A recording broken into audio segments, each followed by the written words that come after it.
I tell you, another frustrating thing is I don't want to name a place that you could be a member of and sell things, but you put this item, say $100 item out there that you make, and then next week or 2 weeks later somebody's making it for 80, and then 2 weeks after that they're making it for 60, and 2 weeks after that somebody's making it for 40, and then in 6 months your $100 item is now $12.95 free shipping. And I'm sorry, I can't compete with that. I'm gonna name it. I'm gonna name it because we all do it. So okay. You can go ahead and you can name the stuff. It's not gonna hurt anybody's feeling. That's what this is about. Oh, so, Etsy is 100% a race to the bottom. Yeah, it's very volatile in there, but I've learned on Etsy, if you're gonna sell, know what you're worth and put it on there. And if it sells, it sells. It's hard because you're paying fees, right? But however they're able to sell it that cheap, their profit margins can't be very big, right? And go ahead. Oh, I was just going to say, a few people are following what you're saying.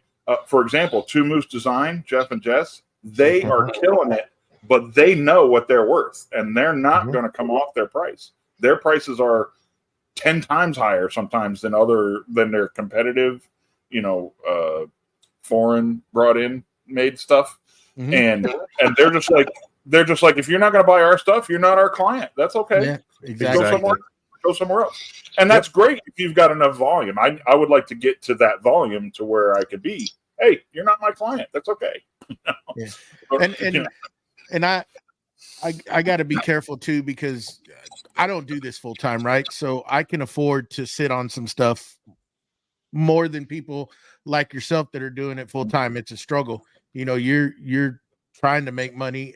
I am too. Sure. I'm not going to cut it short just to sell it, because when I first got on there, I was looking around and I'm like, man, how I can't sell my stuff for this amount. There's no way, and I just came to the decision, I'm putting it on there. And if it sells, it sells. The right people that know the worth of it are going to buy it. And then it started moving, right? It just takes it a little bit.